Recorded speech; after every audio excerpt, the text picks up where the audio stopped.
Sir నమస్తే sir. నమస్తే అండి. సార్ ఇప్పుడు చూసుకుంటే నిన్నటి నుండి అసెంబ్లీ బడ్జెట్ సమావేశాలు జరుగుతూ ఉన్నాయి. అవును. అయితే వైఎస్ జగన్మోహన్ రెడ్డి గారు ఏదో పేరుకి మాత్రం ఏదో వచ్చామా అటెండెన్స్ చేసుకున్నామా వెళ్ళిపోయినట్టు వచ్చి అలా కనపడి వాకౌట్ చేసి వెళ్ళిపోయారు. అవును. ఆఖరికి గవర్నర్ గారి యొక్క ప్రసంగాన్ని కూడా అడ్డుకొని విస్తృత స్థాయిలో హల్చల్ చేసి బయటికి లేరు. ఏంటి సార్ ప్రజాస్వామ్యాలు ఉంటే ఇలా చేయడం ఎంతవరకు కరెక్ట్ అంటారు?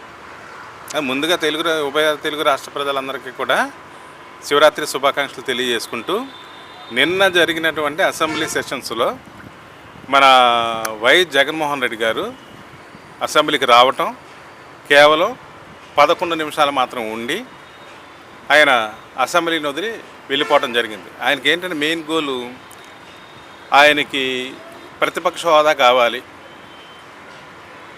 చంద్రబాబు నాయుడు గారు సీఎం గారు ఎంతసేపు మాట్లాడితే ఈయనకి కూడా అంతసేపు మాట్లాడటానికి అవకాశం ఇవ్వాలి.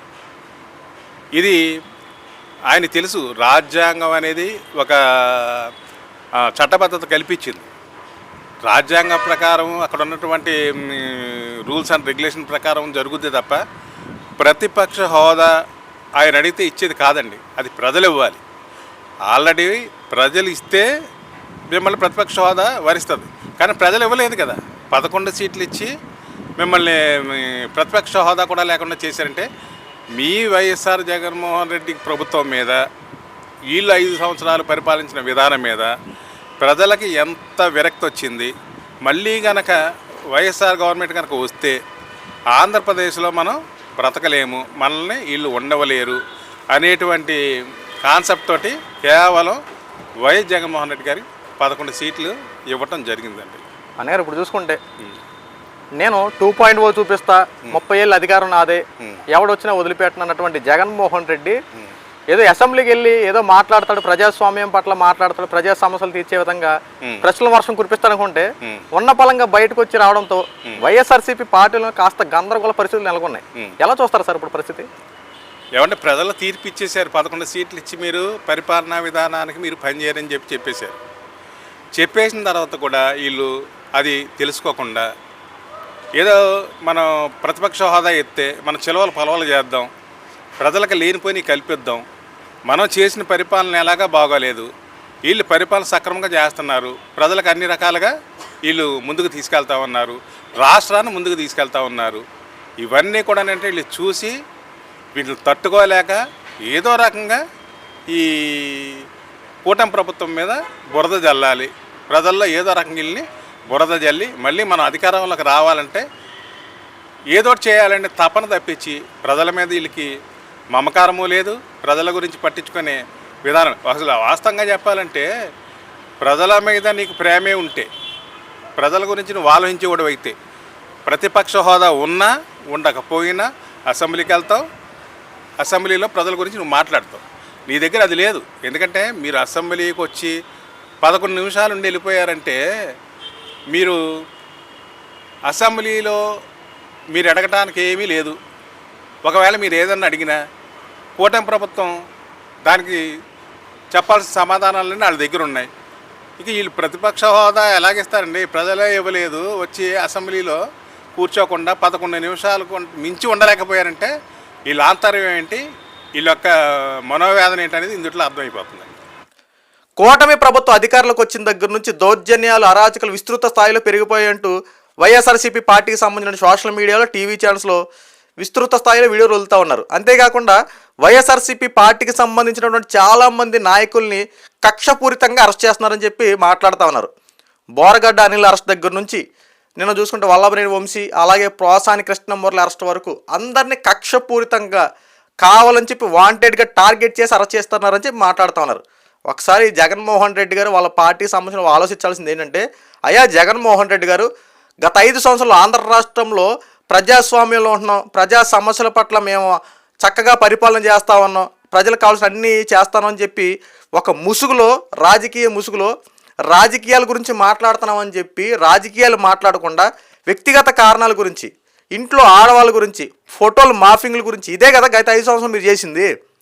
దౌర్జన్యాల అరాచకాలు పెరిగింది మీ పరిపాలన. జగన్మోహన్ రెడ్డి గారు రాష్ట్రంలో నిజంగా మీరు మంచి పరిపాలన అందించి ప్రజలకు కావాల్సినటువంటి ప్రతి అవసరం తీర్చితే ఈరోజు మీ ముఖ్యమంత్రి స్థానంలో మీరే ఉండేవారు. గతంలో మీకు 150, 160 సీట్లు వచ్చినాయి, మీకు ఈరోజు కేవలం 11 సీట్లు వచ్చినాయి అంటే ఇంత దారుణంగా ప్రవర్తించబట్టే కదా ఈరోజు మళ్ళీ దౌర్జన్యాలు పెరిగిపోయి అరాచకాలు పెరిగిపోయి మీరు మాట్లాడుతూ ఉన్నారు. మీ సోషల్ మీడియాలో విస్తృత స్థాయిలో వీడియోలు చేపిస్తూ ఉన్నారు. ఈ వల్లభనేని వంశీ కానీ ఆ బోరగడ్డ అనిల్ కానీ వీళ్ళందరూ ఒకసారి చూసుకుంటే వీళ్ళందరూ ఏదో రాజ్యాంగం కల్పించినటువంటి భావ ప్రకటనపు హక్కు ద్వారా మేము రాజకీయంలో ఉంటున్నాం, ప్రశ్నిస్తాము, ఎవరినైనా విడిచిపెట్టమన్నట్టు ఈ యొక్క ఆలోచన తీసుకొచ్చి రాజకీయాల గురించి మాట్లాడలేదు. వీళ్ళు ఇంట్లో ఆడవాళ్ళ గురించి అసభ్యకరంగా మాటలు, పచ్చి బూతులు తిట్టడం, చంపేస్తారా, నరికేస్తారా, గత 5 సంవత్సరాలు చేసినటువంటి మాటలు అవే కదా వ్యాఖ్యలు. ఎస్సీ ఎస్టీకి సంబంధించిన వాళ్ళు ఎవరైనా ప్రశాంతంగా తిరగనివ్వగలిగారా? మాస్క్ అడిగితే డాక్టర్ సుధాకర్ గారిని ఏం చేశారు? దళిత యువకుడు ఏం చేశాడు? డోర్ డెలివరీ చేసినటువంటి అనంతబాబు ఏంటి మరి పరిస్థితులు? ఇవన్నీ గత 5 సంవత్సరాలు దౌర్జన్యాలు అరాచకాలు అంటే అయ్యి కదా. ఈ రోజున కూటమి ప్రభుత్వం అధికారంలోకి వచ్చిన తర్వాత ఈ శాంతి భద్రతల విషయంలో చాలా కట్టుదిట్టంగా వ్యవహరిస్తూ ఉంది. ఎక్కడ దౌర్జన్యాలు అరాచకాలు జరగకుండా చాలా పోలీసు వ్యవస్థ కఠినంగా వ్యవహరిస్తూ ఉంది. జగన్మోహన్ రెడ్డి గారు ఈ మధ్యన రావడం లండన్ నుండి ఏమైతే వచ్చారో వచ్చిన దగ్గర నుంచి బెదిరింపు చర్యలు పాల్పడతా ఉన్నారు. 2.0 చూపిస్తా, ఎవరిని విడిచిపెట్టను, ప్రతి ఒక్కళ్ళ లెక్కలు తెలుస్తా, రాబోయే రోజుల్లో ముఖ్యమంత్రి నేనే, 30 ఏళ్ళ అధికారం నాదే, ఏ ఒక్కడిని విడిచిపెట్టను, పోలీసులు బట్టలు ఓడదీపిస్తా, సప్త సముద్రాల అవతలను సరే వెతికి మరీ లాక్కొస్తా, ఏ ఒక్కడిని విడిచిపెట్టనని చెప్పి మాట్లాడుతూ ఉన్నారు. అంటే గత వారం రోజులు బట్టి జగన్మోహన్ రెడ్డి ప్రస్తావన అంతా ఇదే, బెదిరింపు చర్యలు పాల్పడుతూ ఉన్నారు. అయ్యా జగన్మోహన్ రెడ్డి గారు, మీరు 1.0 చూపిస్తేనే ఆంధ్ర రాష్ట్రం 20 సంవత్సరాలు వెనక్కి వెళ్ళిపోయింది, ఇక 2.0 చూపిస్తానంటే ఇక రాష్ట్రం ఏ స్థాయిలో తీసుకెళ్తారో ప్రజలు బాగానే అర్థం చేసుకుంటారు. ఎందుకంటే మనం ప్రజాస్వామ్యంలో ఉంటున్నాం సార్. ప్రజలు ఓట్లు వేస్తేనే గెలిచేది. ప్రజలు అధికారం ఇస్తే మనం దాన్ని సద్వినియోగం చేసుకొని ప్రజలకు కావాల్సిన ప్రతి అవసరం తీర్చాలి. ఏదైతే మనం ఎన్నికల్లో వాగ్దానాలు చేస్తున్నామో ఆ వాగ్దానాలు నెరవేర్చే దిశగా అడుగులు ముందుకేయాలి. అంతే తప్ప రాజకీయాల గురించి మాట్లాడతారు, తర్వాత ఏదైతే పథకాలు ఇస్తారో అవన్నీ పథకాలు ఎగ్గొడతారు. ఏంటండి ఇది? నవరత్నాలు అని చెప్పి ఎంత దారుణంగా మోసం చేశారు. ఇచ్చిన పథకాల్లో కోతలు విధించడం, ఒక చేత్తో ఇవ్వడం, మరో చేత్తో దోచుకోవడం, ఇదే కదా గత 5 సంవత్సరాలు జరిగింది. మళ్ళీ ఈ రోజున విస్తృతాలు మీరు ప్రచారాలు చేయడానికి ముందుకు వస్తూ ఉన్నారు. ఇంకోటి మీరు తెలుసుకోవాల్సిన ప్రధాన అంశం ఏంటంటే, జగన్మోహన్ రెడ్డి గారు గత 5 సంవత్సరాలు మీరు ప్రజల పట్ల వ్యవహరించిన తీరు ఒకసారి చూస్తే ఎక్కడ చూసుకున్నా సరే దౌర్జన్యాలు సార్. ఇలా ప్రెస్ మీట్లో ఎవరైనా మాట్లాడినా మీ ప్రభుత్వాన్ని తప్పు చేసిందని చెప్పి నిలదీస్తే వెంటనే వాళ్ళ మీద అక్రమ కేసులు పెట్టడం, బనాయించడం, పోలీస్ స్టేషన్ పిల్లలను చెత్త కొట్టడం, కోర్టులో ప్రొడ్యూస్ చేయడం, జైలు శిక్ష చేసేలా చేయడం, ఇదే కదా గత 5 సంవత్సరాలు జరిగింది. ఈరోజు ఇక్కడ తప్పు చేసిన వాడిని చట్టపరంగా శిక్షిస్తూ ఉన్నారు. ఏదైతే నారా లోకేష్ గారు యోగాలం పాదయాత్రలు ఇచ్చిన హామీ ఏంటి? తప్పు చేసిన వాడిని అందరిని చట్టపరంగా శిక్షిస్తా, రెడ్ బుక్లో పేరు రాస్తున్నా, వీళ్ళందరి మీద ఎంక్వైరీ వేస్తా, తప్పు గనక నిరూపణ అయితే ఖచ్చితంగా చట్టపరంగానే శిక్షిస్తానని చెప్పి ఈ రోజున అరెస్ట్ అయిన వాళ్ళందరూ ఒకసారి చూడండి. ఏదో ఒక విషయంలో ఏదో ఒక తప్పు చేసినట్టు కనబడదు తప్ప వాంటెడ్గా టార్గెట్ చేయాల్సినంత అవసరం ఏంటి? వాంటెడ్గా టార్గెట్ చేసి అరెస్టులు చేయాలనుకుంటే ఈ రోజున వైఎస్ఆర్సీపీ పార్టీలో ఒక్కడు కూడా బయట తిరగడం. మీ ప్రభుత్వం అలా చేసిన తప్ప ఈ ప్రభుత్వం అలా ఏం చేయట్లా. అందరినీ చట్టపరంగా శిక్షిస్తూ ఉన్నారు. తప్పు ఇప్పుడు రాజకీయాల గురించి చాలామంది మాట్లాడుతున్నారు. మరి వైఎస్ఆర్సీపీ పార్టీలోనే ఈరోజు కొంతమంది అరెస్ట్ అవుతున్నారు, కొంతమంది ఎందుకు అరెస్ట్ అవ్వట్లా? చాలామంది మాట్లాడుతున్నారు. ఇప్పుడు ఈరోజు చాలామంది కూడా సోషల్ మీడియాని వేదికగా చేసుకొని టీడీపీ కూటమి ప్రభుత్వం విమర్శిస్తూనే ఉన్నారు. వాళ్ళు రాజకీయ పరంగా మాట్లాడుతున్నారు. చంద్రబాబు ఏదైనా పథకం గురించి అయితే దాని గురించి మాట్లాడుతున్నారు, దాని మీద డిబేట్లు చేస్తున్నారు.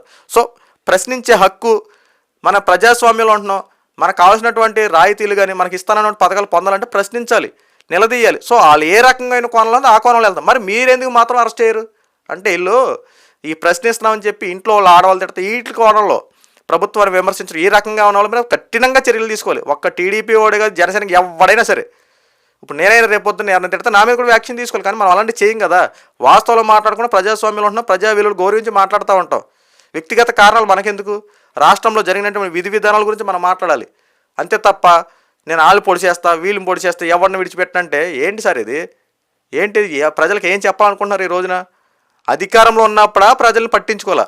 ఈరోజు అధికారం లేకపోయినా కనీసం మీకు 11 సీట్లు ఇచ్చారు సార్. ఈరోజు మీకు ప్రతిపక్షం ఇవ్వకపోయినా మీకు ప్రతిపక్షం కావాలని చెప్పి మాట్లాడుతున్నారు కదా. అసలు ప్రతిపక్షం ఇవ్వాల్సింది ఎవరో? ప్రజలు. మీకు అధికార పక్షమే ఒక, ప్రతిపక్షం కూడా ఒక. అసలు మీరు వద్దు ఆంధ్ర రాష్ట్రం అని చెప్పి 11 సీట్లు ఇచ్చి పక్కన కూర్చోబెడితే నాకు ప్రతిపక్షం ఇస్తే నేను అసెంబ్లీకి వెళ్తా, ప్రతిపక్షం ఇస్తేనే మాట్లాడతా, లేదంటే ఇంట్లో మైకులు పెట్టుకుని ఇంట్లో కూర్చొని మాట్లాడతా, 4 గోళ్ళ మధ్యన మాట్లాడతా, ప్రెస్ మీట్లో మాట్లాడతా, ఏదైనా సరే ప్రజలకు చేరడమేగా కావాల్సిందని చెప్పి మాట్లాడడం ఎంతవరకు కరెక్ట్ సార్? కనీసం మీరు గెలిపించుకున్నటువంటి పులివెందుల నియోజకవర్గ ప్రజలకైనా మీరు న్యాయం చేయాలి కదా. మీ పులివెందుల నియోజకవర్గంలో మొన్న టమాటాలు ఇచ్చుకుని మిమ్మల్ని కొట్టారు సార్. అక్కడికి వచ్చి పర్యటన చేస్తూ ఉంటాడు, మీ మీద రాళ్ళ దాడి కానీ టమాటాల దాడి జరిగింది. ఎందుకు జరిగింది? మీ కార్యకర్తలు మీ మీద అసహనం వ్యక్తం చేస్తున్నారంటే మీ పులివెందుల నియోజకవర్గం మీరు ఏం చేశారు? ఈరోజు ఎమ్మెల్యేగా గెలిపించుకున్నటువంటి పులివెందుల నియోజకవర్గం మీరు చేసేది ఏంటి? వాళ్ళ కోసం మీరు చేసేటువంటి పనులు ఏంటి? ఈరోజు అసెంబ్లీకి వెళ్ళాలి కదా, అసెంబ్లీలో మాట్లాడి వాళ్ళకి ఇస్తున్నటువంటి వాగ్దానాలు నెరవేర్చాలి కదా. ఇప్పటికైనా ఆలోచించి ప్రజాస్వామ్యంలో మనం అంటున్నాం, ప్రజాస్వామ్యంలో ఉన్న మనకి వాళ్ళకి ఏం చేయాలి, ఏం తగ్గట్టుకుండా ఆ రకంగా చేయండి సార్. ఎందుకు సార్, ఎందుకు వచ్చింది?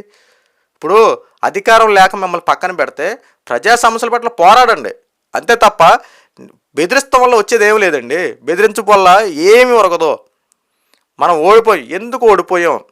ఓటమి నుండి పాఠాలు నేర్చుకోవాలి. పాఠాలు నేర్చుకుని మనం ఎందుకు ఓడిపోయామా, ఈ రకంగా వెళ్తే ఈ రకంగా జరిగేదా, సో ఈ కారణం వల్ల మనం ఓడిపోయాం. సో ఈసారి అది జరగనేయకుండా ప్రజలు మనల్ని పొందాలంటే ప్రజలు కావాల్సింది ఏదైతే చేస్తే ప్రజలు మనకు ఓట్లు వేస్తారో ఆ దారులు వెతికి ప్రజా సంక్షేమంలో ఉంటున్నాం, ప్రజాస్వామ్యంలో ఉంటున్నాం, ప్రజలకు కావాల్సిన అవసరాలు తీర్చే విధంగా ముందుకు అడుగులేయండి.